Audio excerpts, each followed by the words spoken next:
vintage episode of Real Housewives of Atlanta, Sheree put her neck into it and said, whatever happened to customer service?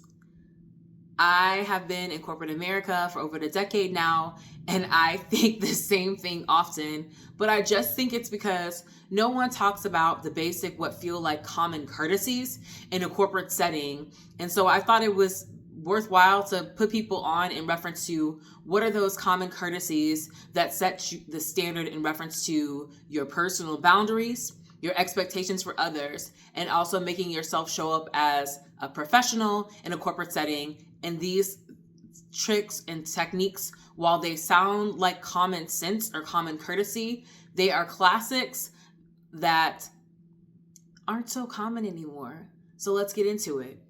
Today we'll talk about unspoken corporate courtesies in person, in meetings, and in email. In person, people were at home during COVID. They got a little comfortable and a little relaxed. But when you're in an office setting, some of the same manners and rules of engagement apply. If you see somebody, speak. If you are with someone else that they do not know, feel free to facilitate a 30-second introduction. Lisa, did you know John? John, this is Lisa. Lisa works in procurement. It's as simple as that. You're not only creating and enlarging someone else's network, but just as well, you're positioning yourself as someone who is networked, has good manners, and you get the opportunity to speak to the person and not break from the conversation, but get the opportunity to engage with someone else. Again, 30-second introductions. It costs you nothing and makes both people feel seen and included in the conversation, and also building their network as well. Other in-person dynamics. If someone's office door is open, it doesn't mean that they are in a position to engage. It might just be literally your company has a literal open door policy. They can be right in the middle of a deep calculation, writing a really important email, or doing something super technical and need their focus time and forgot to close their door. So it takes nothing to just knock. Even if they see you, you're giving them the space and the beat to break away from the exercises they're doing. You're drawing attention to the fact that you're there.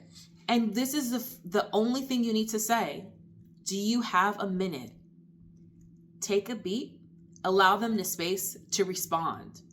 If they say yes, but you can see that their eyes were nearly crossed by the calculation that they were doing in that email, then say, when would be a good time for me to come back? Give them a space. People really appreciate you respecting, understanding, and reading nonverbal cues. So again, just because someone's door open doesn't mean it's open for you. Knock. Do you have a minute? Pause and wait for that response. Other courtesies that are just common courtesy: holding the door. If someone is within 6 feet of the elevator, holding the elevator. Well, these all feel like common courtesies. They're establishing yourself as a professional, a person with high emotional intelligence, and just setting the standard and brand of how you show up in an office setting. It doesn't mean that everyone ascribes to these courtesies, but you're setting the standard in which how you want to navigate spaces with respect and care. So the fun one, how many per my last email memes can we get in the chat? In communication as a whole, in corporate settings, there are about 4 different communication styles in which you might be communicating. In person is the most aggressive and real time, and let's say assertive. In person is the most assertive and real time response. In a meeting is secondary in that there might be other participants there.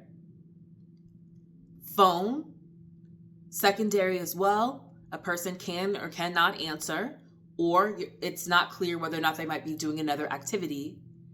And I would say one of the lowest tiers is email. And here's why. It doesn't require on either party a real-time response. It is a more passive form of communication, and how it can be used is to give more long-form communications, instructions, to collaborate on ideas, to share and inform. Because of that, it is not okay to say, per my last email, or see my email, or did you get my email? Because, again, it's a more passive form of communication. Some people are in the habit of sending read receipts. I'm not in the read receipt camp because, again, it's one of the more passive form of communications. If you need or require an immediate response, you can pick up the phone. If you have that type of rapport, you can text someone. And again, an email is to communicate more long-form communication, and it is a more passive approach. Here's some common courtesies in an email. Subject line should summarize the idea and intent on why you're reaching out. Signature needed on. Recapping our last call. Request for information. These are the type of highlights that you are sending to people. And let's also be mindful that in today's modern age, in terms of work, people are typically looking at emails on their phone, scrolling as they get to the next meeting.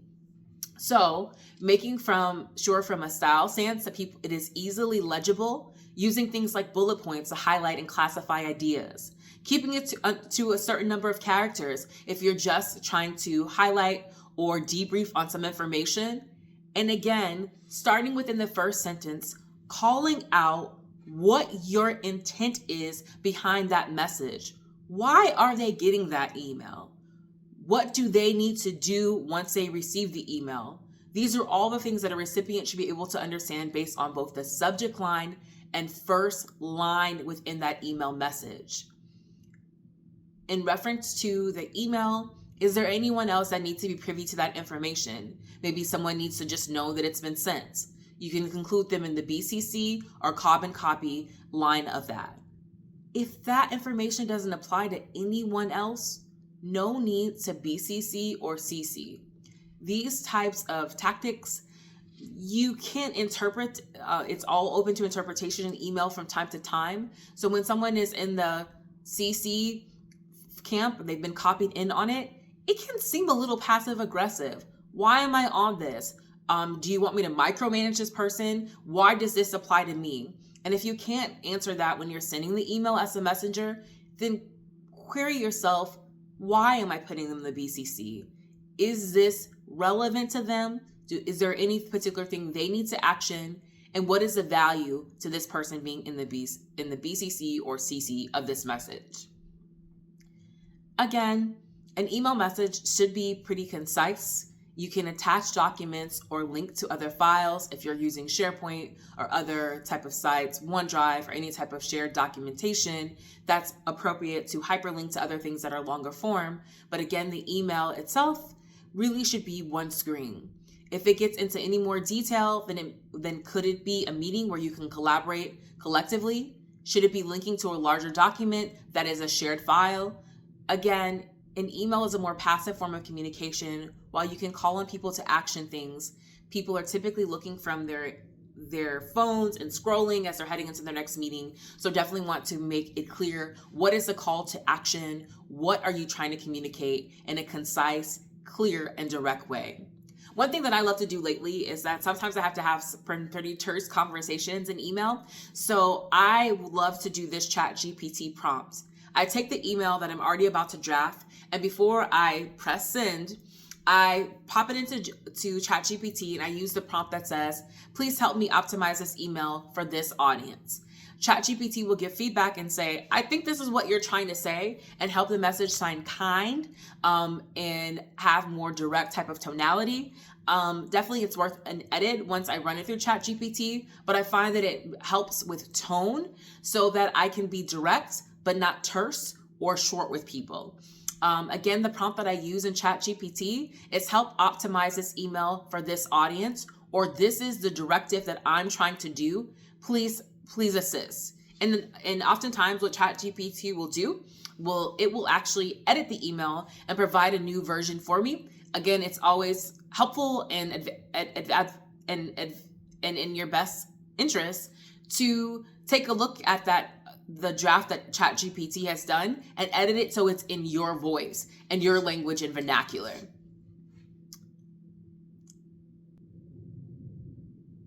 Have you ever been in a meeting and thought, well, dang, this could have been an email? Well, if you are facilitating or participating in a meeting, here are my call outs in reference to tactics and tips to make a meeting worthwhile.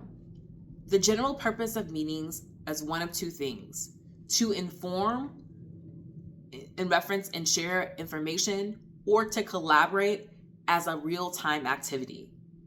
In either instance, the meeting should have a purpose, goal, or milestone.